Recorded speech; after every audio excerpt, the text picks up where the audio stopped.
Good. Thank you, Luis.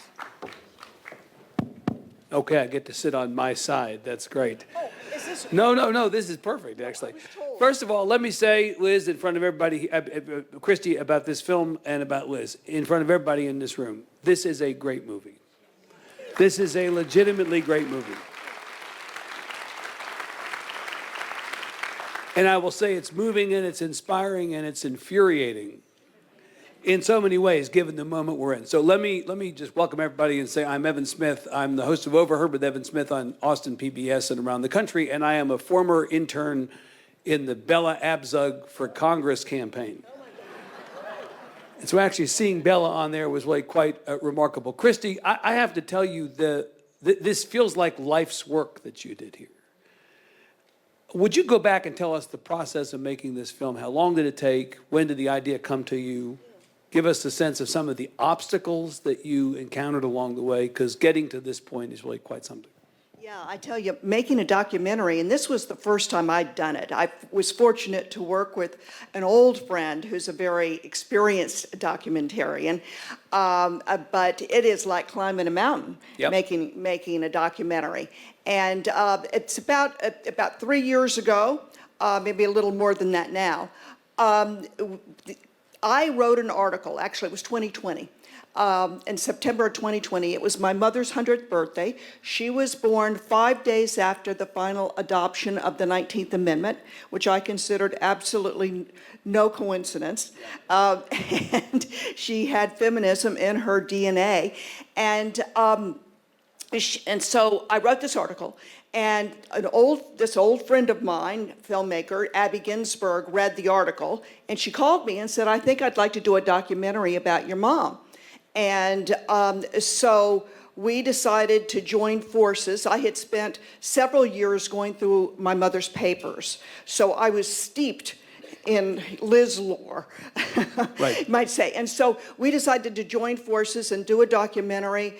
And began work, and I lined up interviews with all the people you saw on the screen, from Dan Rather to Lucy Johnson to Doug Brinkley, and on and on. And I put together all kinds of timelines and story points that I knew should be hit. And Abby pulled together the team.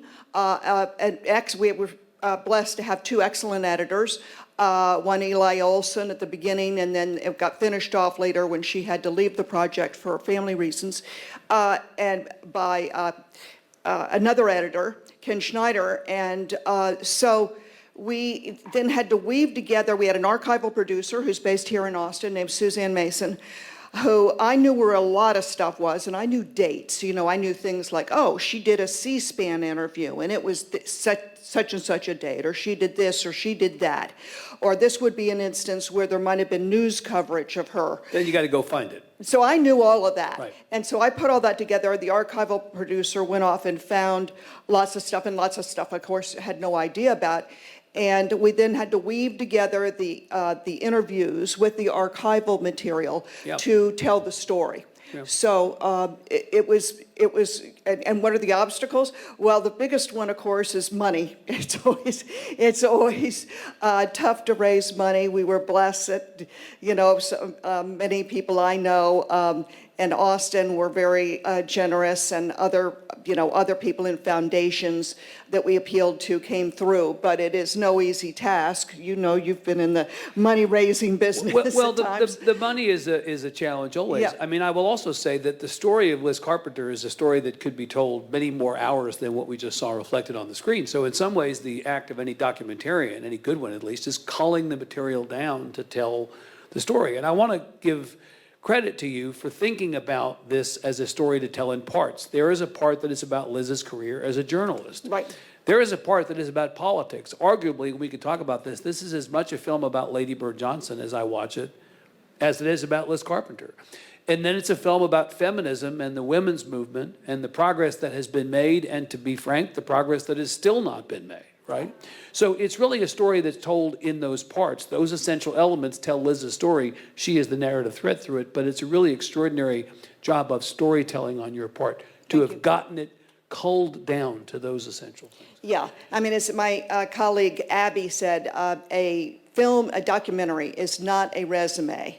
It is a profile. And so from the beginning, I said, okay, 3 chapters, as you just laid them out. Right, yeah, well, really quite wonderful. So let me ask you about the relationship that Liz had with the Johnson family, because in the early part of the film, we really do see a bond forged between Lyndon Johnson and Liz Carpenter. That is the catalyst for her relationship with the family. It's the catalyst for her becoming such a significant figure in Washington. But the relationship between Lady Bird Johnson and Liz is so fundamental to understanding who she is, what she accomplishes. You know, she's not the principal. She never forgets who the principal is. She always has Lady Bird out front. And Lady Bird is crucial, and we learn so much about Lady Bird, I'm going to say again in this movie, how important she was to so many things. She never gets the credit that she deserves. But Liz is right there behind her, and Liz is the one kind of propelling it. Talk about the two of them, because I really do think that is as much the story as anything else. Yeah, I mean, they had a lifelong friendship that began when my mother was 22. Lady Bird was a few years older when she went to call on her, as she said, in her congressman's office, when she arrived in Washington. And it just, the Texas community, the Texas community in Washington, made up of members of Congress, of lobbyists, of people in the executive branch, was a very tight-knit community in that era.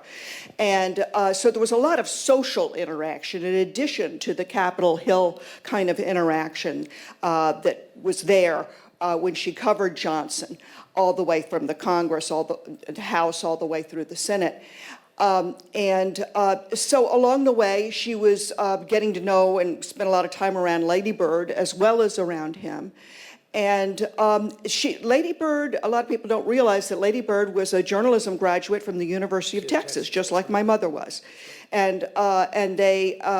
So Lady Bird was a great client would be the wrong word, but a great person to work for when my mother was playing the role of her press secretary and chief of staff, because she really understood the media, the press, understood their craft, and knew the difference between an AM deadline and a PM deadline and that kind of thing. And they just, they both were very politically savvy. And they had, my mother was a different kind of personality from Lady Bird, but they both had a genuine warmth. But they were complementary, though. But they're complementary. And again, I think that comes across extraordinarily in the film, is how, Lady Bird was a little bit more reserved and demure, and Liz, let's just say whatever the opposite of demure was, that's what she was, right? Yeah, brassy and brazen, and right, and didn't take any crap from anybody. Right. And so the two of them really worked perfectly as a kind of yin and yang. Yeah. And I think that really comes across. Yeah, and I think that the relationship with Lyndon Johnson was developing all those years as well. They seemed a lot more similar. Yeah, and as Lucy points out, they shared a lot of things in common. They were both charge ahead, get it done, can-do people, and so. I think she of course had a great deal of respect for him, but I think he also had a great deal of respect for her. Yeah. And that's why he reached out and hired her when he became vice president to come on board on his staff. Yeah. Well, the times that I got to talk to her at length about her career and the things that she considered her greatest accomplishments, it was obvious to me she always did the work. The people who succeed in this life are the people who do the work. Whether they talk about doing the work or not, they're the ones who behind the scenes are actually putting in the hours doing the work. And I think that my impression is he respected her as someone who, rare at that time as a woman in those jobs, journalism, politics, always put in the work. Yeah, I think that's absolutely right. I mean, she knew that she just, whatever the task was. I mean, when he was vice president and went to Pakistan, and she was along with him, just a quick example, Johnson always wanted to press the flesh, even in a country where he was not going to win voters. And so he stopped the car when he saw a bunch of men standing there with their camels, and he goes up and shakes their hands and so forth. And there's a reporter, of course, traipsing behind Johnson, and he hears Johnson say to this one camel driver, why don't you come to America and come visit me? Well, soon there were headlines in Pakistan newspapers saying vice president invites camel driver to come to the United States. Well, so now Johnson really has to follow through on that. So who does he give the assignment to? Liz, to figure out how to make this happen, make it work, and you know. Anyway, I won't get into how she did it, but all kinds of assignments came her way. Right.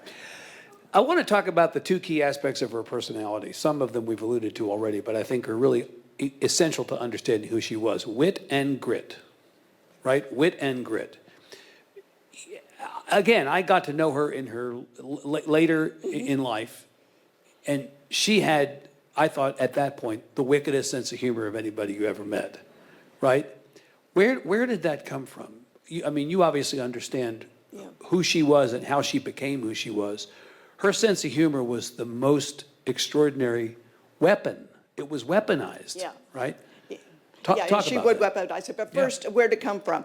I mean, well, she grew up in a big family, one of 5 children, and where there were always, after they moved to Austin when she was about 6 or 7, that house, 1611 West Avenue, you can still see it, it's standing there. There would always be cousins and other people that would come and would live, and so the house was full of not just family but other people. And the conversation was always politics around the table. They worshipped FDR, but you know, you're in that kind of family. You have to make the things. It's the Depression. You have to find humor in things, and so she just had a natural knack for it. But you know, she was it was boisterous, and she would shake things up. And her mother had a good sense of humor, and so it was encouraged. Let me put it that way. But also, if you're in a big family, anybody who's been in a big family knows the way you stand out in some respects is to be the kind of person or to have the kind of personality Liz did, and God knows she was able to be successful at that. So the toughness of Liz Carpenter, which is clear at every stage of her career, I'm going to say again, never took crap from anybody, was never going to be put in her place or told to do something that she should not or would not do. Where did that come from? Well, you saw a little bit of her ancestral story in the film, the Salado group, her maternal side of the Robertson. I mean, I'm happy to accept the answer that this is essentially, she's descended from a long line of tough women, but it doesn't always work out that way, that you pick up the baton the way that she did. Yeah, but she was, the other side, her father's side, which we didn't have a chance to talk about, they also came into Texas at the same time, the Sutherlands. And both the Robertsons and Sutherlands were leaders in the Revolution and all of this, and they were big believers in education, and they were people that were out there doing things and were leaders. So she was reared on those stories about the men and the women, and these great aunts who were suffragists, and the Aunt Bertie, who was president of the Texas Federation of Women's Clubs, and she was she had an office during the 1912. When did Woodrow Wilson first run? 16. In New York, where she was head of Women for Woodrow Wilson, and she was the first Texas Democratic committee woman from Texas. And of course, my mother was many decades later also held that post. And so she just was raised with those stories. And her mother would say to her, remember who you are, and always encouraged her. She wasn't raised to just marry well and have a bunch of babies. She was raised to get out there and do important things. You come from a family that have been leaders, and you should be one too. But at that time, let's accept, unusual for a woman to take that position, and more important, to be successful in taking that position, which she obviously was. I want to make the connection between Liz's life and work and where we are now in a couple of different ways. In so many ways, what I heard, especially in the portion of the film about the women's movement, the issues that were being prioritized above issues that would actually affect people's lives, the sharp objects that were being deliberately, consciously put on the table to distract the attention from the hard and important work to be done. They're the same things we're talking about now, right? When I hear Gloria Steinem or Ellie Smeal or whoever it is talk about fighting at that point over who gets to use which bathroom, I mean, we're 50 years later, we're having the same damn conversation, right? Right. So much of the conversation back then is about work that was unresolved then and is unresolved now. Can you reflect on that a little bit? Yeah, I think that's true. I mean, we still don't. I mean, Biden has declared it, but this administration will declare otherwise. That the ERA is not part of our Constitution. I mean, Biden declared it because 38 states have now ratified it. There just happened to be in the preamble of the thing when it was first passed a time limit that has been held by courts to be, in other situations to be completely, not valid for there to be a time limit on any. So that goes on, and all the environment. I mean, here we have an administration that wants to eliminate the EPA. I mean, and women's rights, wanting to take us backwards in so many ways. The anti-DEI programs. It's a challenging time for all of us who remember who have lived long enough to see the United States move forward in major steps in civil rights and women's rights and environmental protection and so many of the things she was involved with. It's hard, but a lot of people ask me, what would she say now if she were? Right. I mean, let's remember, I had to be reminded again at the end of this film. She passed a long time ago at this point. We are now 15 years past the time that she. Yeah. Right. Just about. She did not live long enough to see Hillary Clinton run for president or Kamala Harris run for president. She did not live long enough to see so much of what has happened, good and bad, over the last 15 years. You definitely think to yourself, I do, what would Liz Carpenter say about the world we're living in today? What do you think she would Well, say? I think first of all, I think she'd be very appalled and disheartened. She would be shocked that we are lurching towards authoritarianism. I mean, as many of us are who are living, shocked by it. And I think she would say, get out of your comfort zone, get out of your echo chamber, get out and make your voice heard. And do it in the right ways, I mean, good ways, constructive ways, and don't, never give up. We all stand on the shoulders of people that have come before, who have fought the battles. And so it's up to us collectively, I think she would say, to carry the baton forward. So she would really encourage people to not be disheartened, not be she'd say there's no time, there's no time to wallow in despair. There's no time to feel paralyzed or overwhelmed. It's time to get going. And